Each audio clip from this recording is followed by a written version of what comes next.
परिचय। आज एक धूप वाला दिन है। विशाल दिन का आनंद लेने के लिए बगीचे में है। अचानक वो एक पुष्प को देखता है और उसे वो पसंद आता है। वो उसे लेने के लिए जैसे ही हाथ बढ़ाता है, लेकिन तुरंत ही अपने हाथ को पीछे खींच लेता है। उसे क्या हुआ? अब चलो थोड़ा पास से देखते हैं। जैसे ही उसने पुष्प के तने को छुआ, उस पर लगा हुआ कांटा उसे चुभ गया तथा संवेदक, जो कि त्वचा के नीचे स्थित होते हैं, उद्दीपन का पता लगाते हैं तथा ये उद्दीपन केंद्रीय तंत्रिका तंत्र को ले जाया जाता है तथा इसकी अनुक्रिया में कंकाल पेशियां सिकुड़ती जाती हैं तथा वो अपना हाथ हटा लेता है। इसलिए इस मॉड्यूल में हम तंत्रिकीय नियंत्रण एवं समन्वय के बारे में जानेंगे। उद्देश्य: इस पाठ के अंत में आप निम्न करने में सक्षम हो जाएंगे।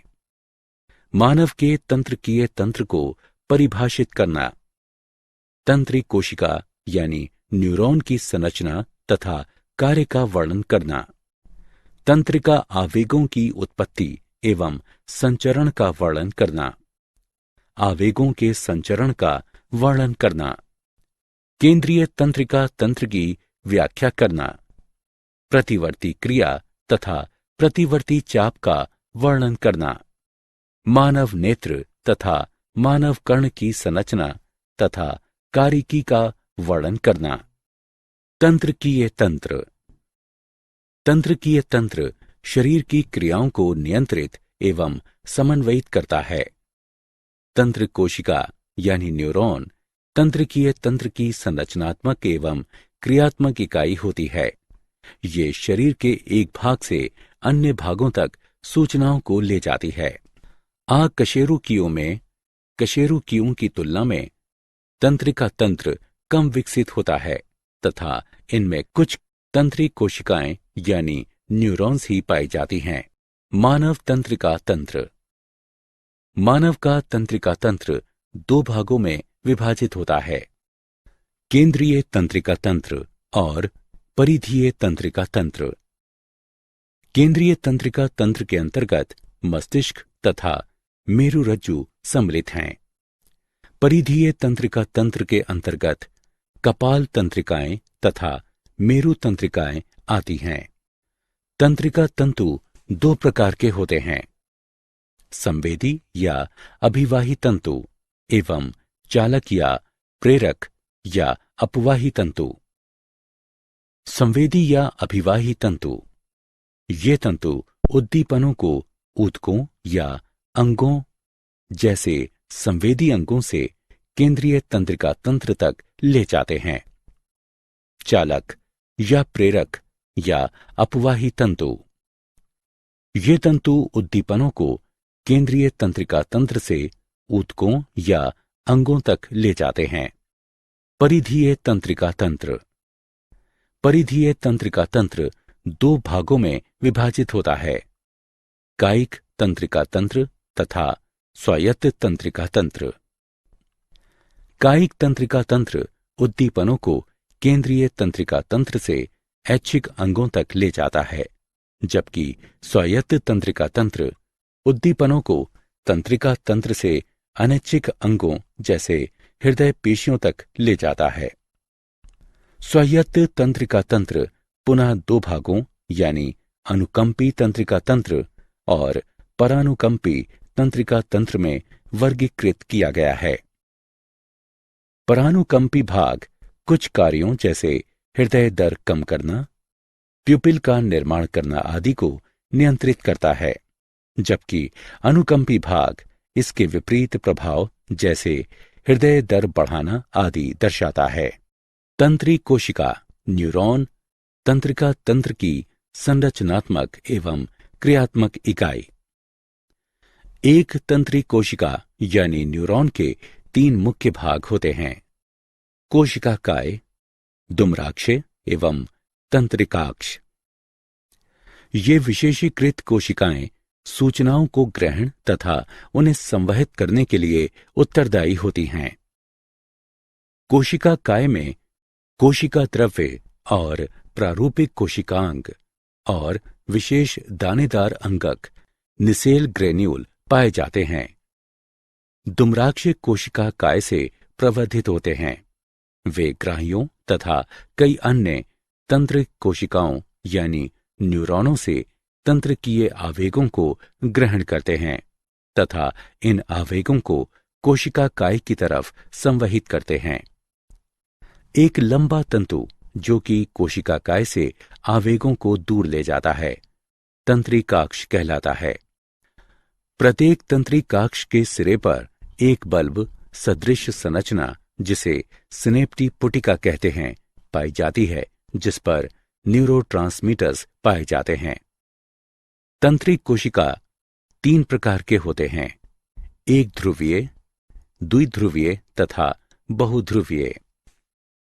एक ध्रुवीय, इनमें केवल एक ही तंत्रिकाक्ष उपस्थित होता है। द्विध्रुवीय, एक तंत्रिकाक्ष एवं एक दुम्राक्ष उपस्थित होता है। बहुध्रुवीय, एक तंत्रिकाक्ष तथा 2 या अधिक दुम्राक्ष उपस्थित होते हैं। तंत्रिकाक्ष 2 प्रकार के होते हैं, आच्छादी एवं आच्छादहीन। आच्छादी तंत्रिका तंतु श्वान कोशिका से ढके रहते हैं, जो तंत्रिकाक्ष के चारों ओर माइलिन आवरण बनाती है। माइलिन आवरणों के बीच अंतराल पाए जाते हैं, जिन्हें रेनवियर के नोड कहते हैं। जबकि आच्छादहीन तंत्रिकाक्षों में तंत्रिकाक्ष के चारों ओर कोई भी माइलिन आवरण नहीं पाया जाता है। तंत्रिका आवेगों की उत्पत्ति एवं संचरण। एक तंत्रिका आवेग एक संदेश होता है जो कि तंत्रिक कोशिका की जीव द्रव्य झिल्ली में वोल्टेज द्वारीय चैनलों द्वारा आयनों के गतिशील होने के कारण दुम्राक्षों अथवा तंत्रिकाक्षों के साथ संवहित होता है। विद्युतीय विभव के कारण वोल्टेज द्वारीय चैनल खुलते तथा बंद होते हैं, जिससे हम ये निष्कर्ष निकालते हैं कि वे उनके चारों तरफ लगने वाले विद्युतीय आवेश के द्वारा प्रभावित होते हैं। जब तंत्रिक कोशिका न्यूरॉन विरामावस्था में होता है तो कोशिका के अंदर तथा बाहर आवेश अंतर बना रहता है। सोडियम पोटेशियम पंप के द्वारा यह आवेश निर्मित होता है तथा बना रहता है। पंप सोडियम आयनों को कोशिका के बाहर भेजता है, जबकि पोटेशियम आयनों को कोशिका में प्रवेश कराता है। जबकि अन्य चैनल कुछ पोटेशियम आयनों के प्रवाह को वापस कोशिका में भेजते हैं, जहां की सोडियम आयन खोए हुए धनात्मक आवेशों को आसानी से प्रतिस्थापित नहीं कर सकते हैं। इसका परिणाम यह है कि कोशिका के बाहर कुल धनात्मक आवेश तथा अंदर कुल ऋणात्मक आवेश होता है। कोशिका के अंदर तथा बाहर आवेश में अंतर विराम कला विभव कहलाता है। अब जब कोई उद्दीपन दुम्राक्ष पर जीव द्रव्य झिल्ली के साथ छेड़छाड़ करता है, एक तंत्रिका उद्दीपन प्रारंभ होता है, जिससे सोडियम चैनल खुलता है। सोडियम आयन कोशिका में बहने लगते हैं तथा उस स्थान पर आवेश में अंतर को कम करते हैं।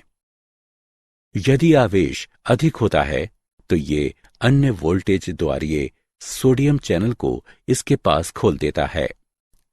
जैसे ही कोशिका में कई सोडियम आयनों का संचरण होता है तो वो स्थान झिल्ली को विध्रुवीकरण बनाता है तथा कोशिका के भीतर कुल धनात्मक आवेश तथा कोशिका के बाहर कुल ऋणात्मक आवेश पाया जाता है।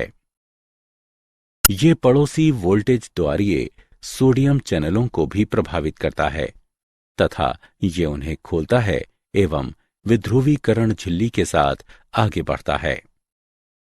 क्रियात्मक विभव के पीछे बदलाव विराम कला झिल्ली विभव को पुनः स्थापित करते हैं।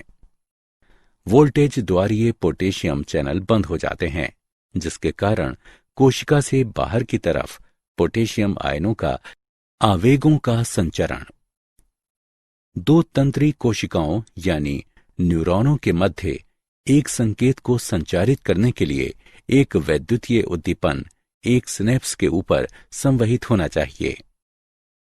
सिनेप्स एक संधि है जिसके द्वारा एक उद्दीपन एक तंत्रिकाक्ष सिरे से एक तंत्रिक कोशिका यानी न्यूरॉन तक जाता है। ये पूर्व सिनेप्टिक तथा पश्च सिनेप्टिक तंत्रिक कोशिका द्वारा बना होता है। जैसे ही क्रियात्मक विभव नीचे तंत्रिकाक्ष की तरफ जाता है तथा ये तंत्रिकाक्ष सिरे तक पहुंचता है, कैल्शियम चैनल खुल जाते हैं जिससे कैल्शियम आयन तंत्रिक कोशिका में चले जाते हैं।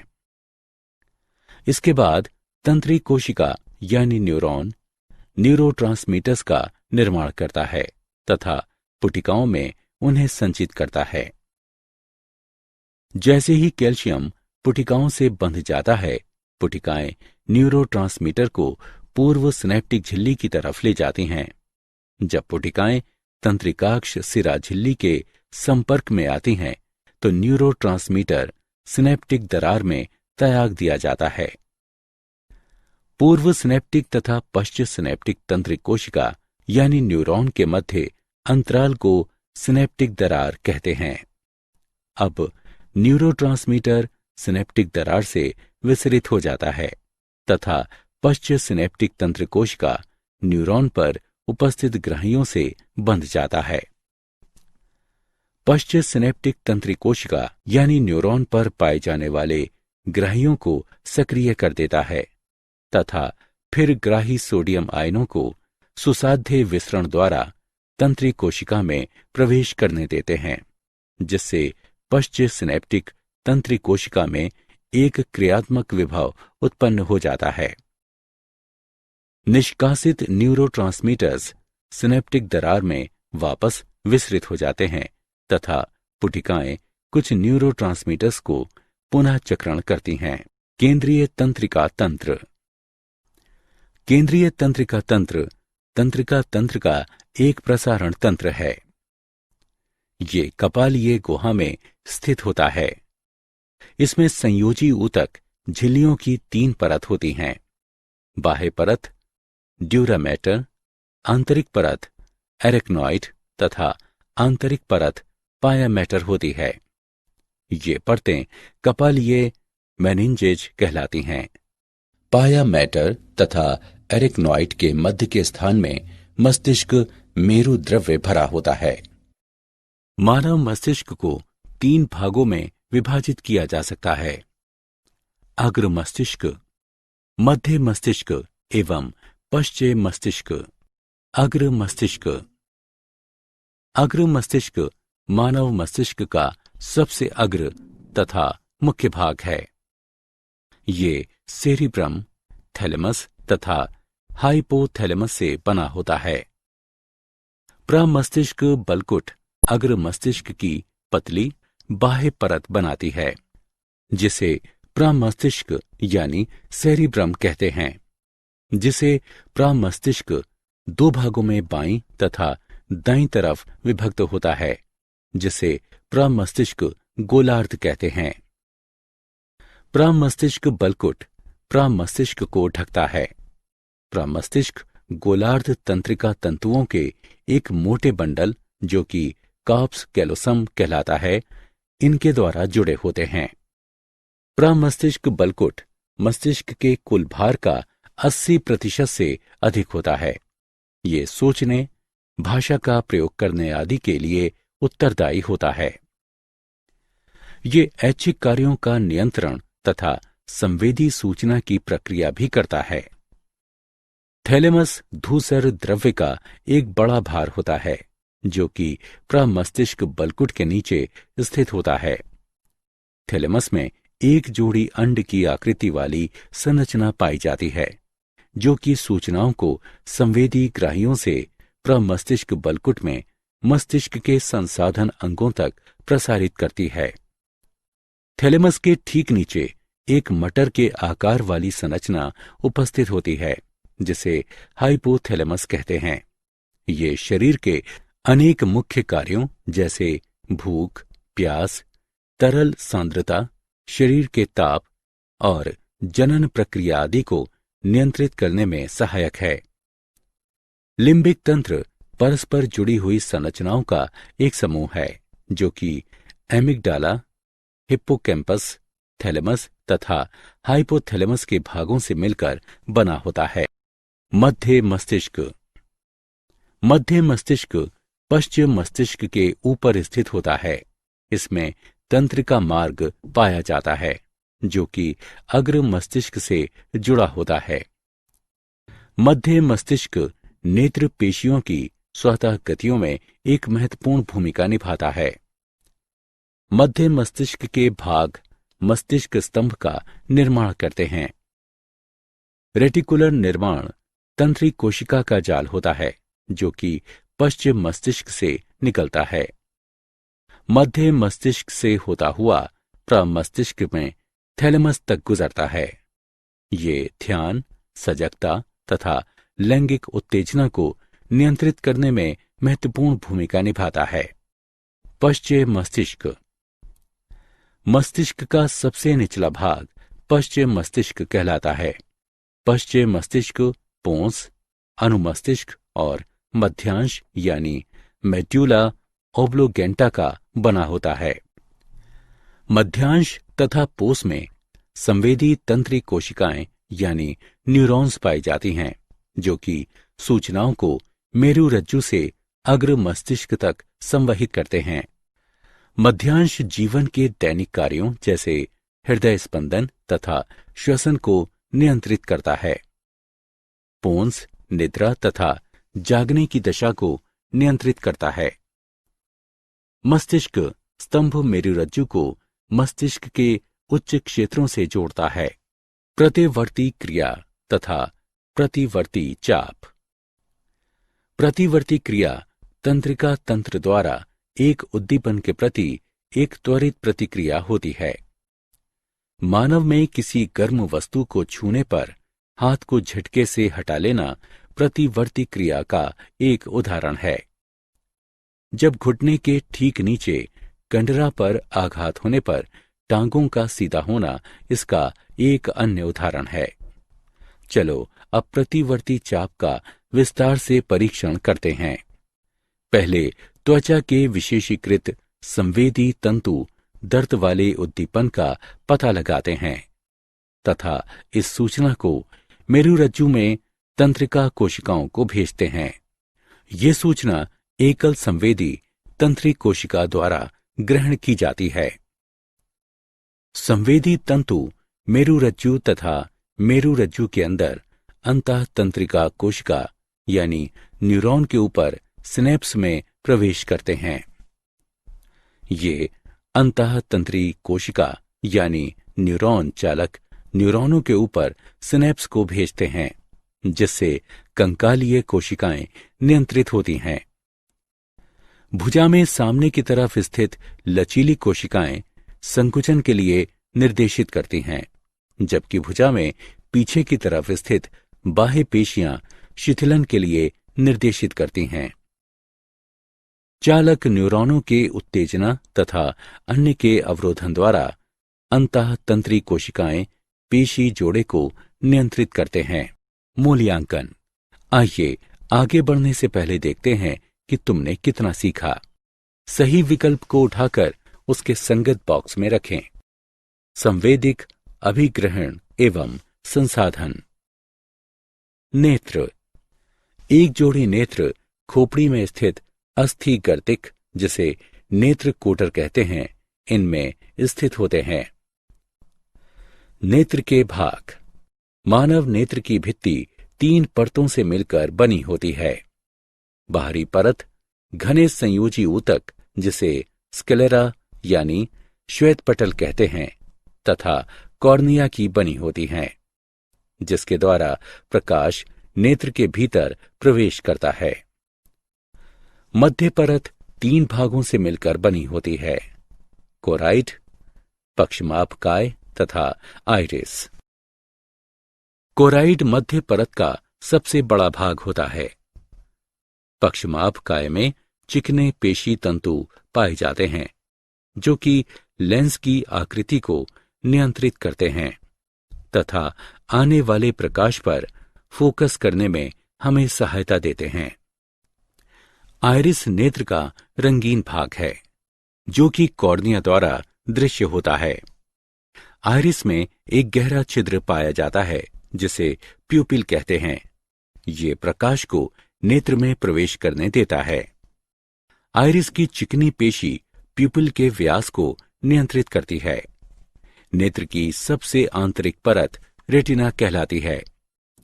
रेटिना पर पाए जाने वाले प्रकाशग्राहियों के दो प्रकार शलाका तथा शंकु है।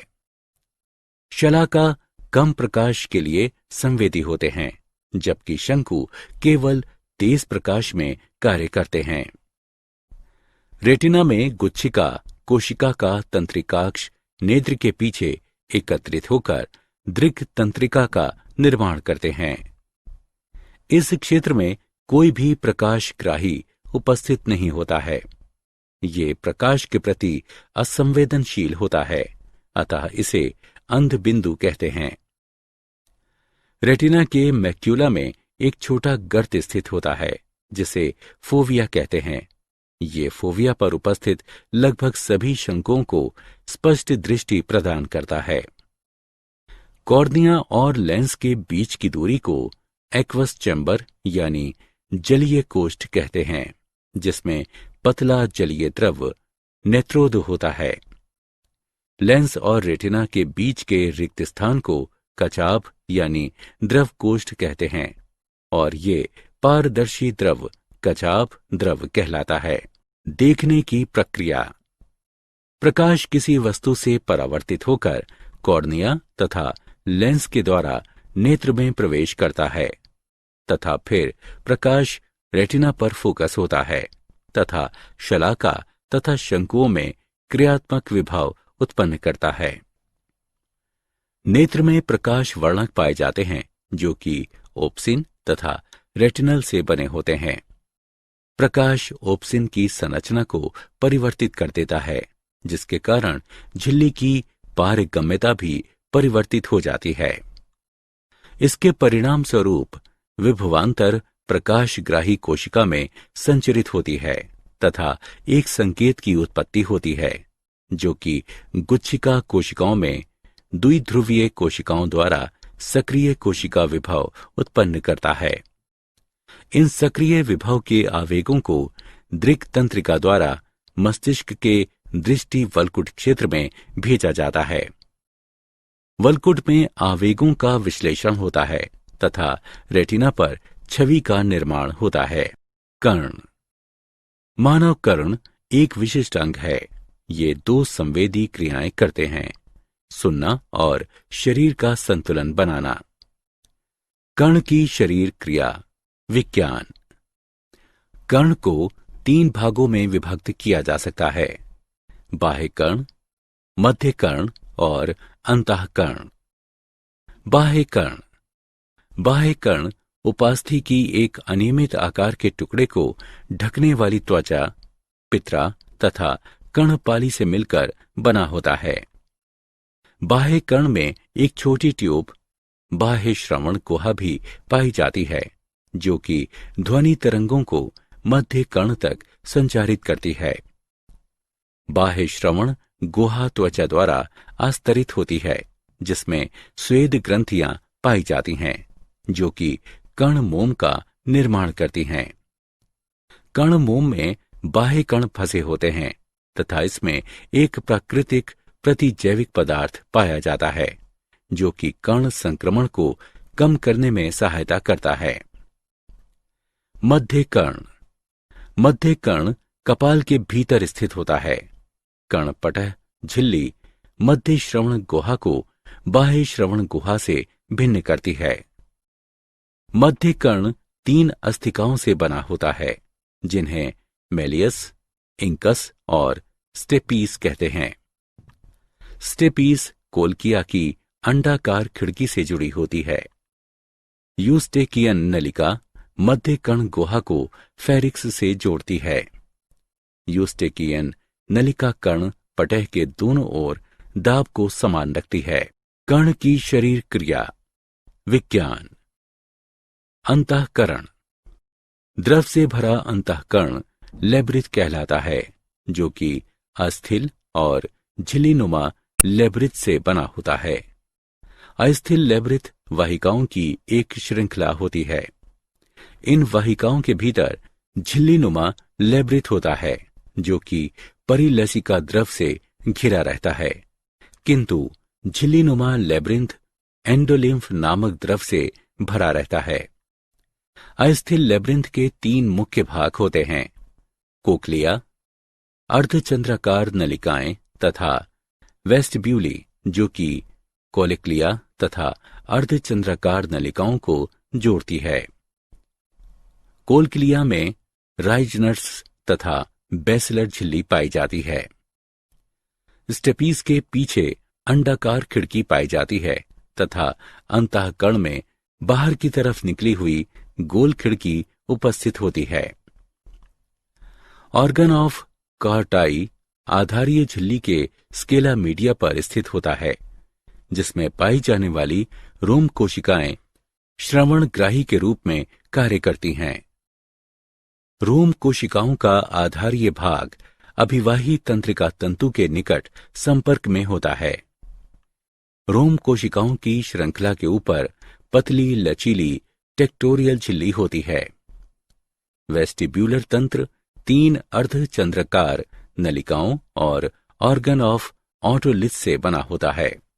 प्रत्येक अर्धचंद्राकार नलिका एक दूसरे से समकोण पर भिन्न तल पर स्थित होती है। झिल्लीनुमा नलिकाएं अस्थल नलिकाओं के परिलसिका द्रव में डूबी रहती हैं। नलिका का फूला हुआ आधार भाग एम्पुला होता है, जिसमें एक उभार निकलता है, जिसे क्रिस्टा एम्पुलेरिस कहते हैं। प्रत्येक क्रिस्टा में रोम कोशिकाएं होती हैं। लघु कोश और यूट्रिकल में उभारनुमा संरचना मैक्यूला होता है। श्रवण की क्रिया। ध्वनि तरंगे बाह्य कण द्वारा प्रवेश करती हैं तथा कण पटे तक पहुंचती हैं। ध्वनि तरंगों के प्रतिक्रिया में कण पटेह में कंपन होता है और ये कंपन कण अस्थिकाओं यानी मैलियस, इंकस और स्टेपीज से होते हुए गोलाकार खिड़की तक पहुंचते हैं। गोलाकार खिड़की से कंपन कोक्लिया में भरे द्रव तक पहुंचते हैं, जहां वे लिम्फ में तरंगे उत्पन्न करते हैं। लिम्फ की तरंगे आधार कला में हलचल उत्तेजित करती हैं। आधारीय झिल्ली में गति से रोम कोशिकाएं मुड़ती हैं और टेक्टोरियल झिल्ली पर दबाव डालती हैं। फलस्वरूप संगठित अभिवाही न्यूरॉन्स में तंत्रिका आवेग उत्पन्न होते हैं। ये आवेग अभिवाही तंतुओं द्वारा श्रवण तंत्रिका से होते हुए मस्तिष्क के श्रवण वल्कुट तक भेजे जाते हैं, जहां आवेगों का विश्लेषण कर ध्वनि को पहचाना जाता है। क्या आप जानते हैं, मैलियस, इंकस तथा स्टेपीज मानव शरीर की सबसे छोटी अस्थियां होती हैं तथा जन्म के समय ही ये पूर्ण आकार की होती हैं। टेम्पोरल अस्थि शरीर की सबसे घनी अस्थि होती है। मानव नेत्र प्रत्येक घंटे में 36,000 बिट्स सूचनाओं की प्रक्रिया कर सकते हैं। सारांश। आइए हमने जो कुछ सीखा है उसे संक्षेप में दोहराएं। तंत्रिका तंत्र शरीर की क्रियाओं का नियंत्रण एवं समन्वयन करता है। मानव तंत्रिका तंत्र 2 भागों, केंद्रीय तथा परिधीय तंत्रिका तंत्र से मिलकर बना होता है। केंद्रीय तंत्रिका तंत्र को मस्तिष्क तथा मेरुरज्जु में विभाजित किया जा सकता है, जबकि परिधीय तंत्रिका तंत्र को कायिक तंत्रिका तंत्र तथा स्वायत्त तंत्रिका तंत्र में विभाजित किया जा सकता है। तंत्रिक कोशिका यानी न्यूरॉन के मुख्य भाग तंत्रिका काय, दुम्राक्ष तथा तंत्रिकाक्ष हैं। तंत्रिका आवेग एक संदेश होता है, जो कि तंत्रिक कोशिका के दुम्राक्षों एवं तंत्रिकाक्षों के साथ संचरण करता है। दो तंत्री कोशिकाओं के मध्य एक संदेश के संचरण के लिए सिनेप्स के ऊपर एक वैद्युतीय आवेग का संचरण अवश्य होना चाहिए। मानव मस्तिष्क को अग्र मस्तिष्क, मध्य मस्तिष्क एवं पश्चिम मस्तिष्क में विभाजित किया जा सकता है। अग्र मस्तिष्क मस्तिष्क का सबसे अग्रभाग होता है। ये सेरिब्रम, थैलेमस तथा हाइपोथैलेमस से बना होता है। पश्चिम मस्तिष्क पोन्स, अनुमस्तिष्क और मध्यांश यानी मेड्यूला ओब्लोगेंटा का बना होता है। प्रतिवर्ती क्रिया तंत्रिका तंत्र द्वारा एक उद्दीपन के प्रति एक त्वरित प्रतिक्रिया होती है। मानव नेत्र तथा मानव कर्ण संवेदी अंग होते हैं।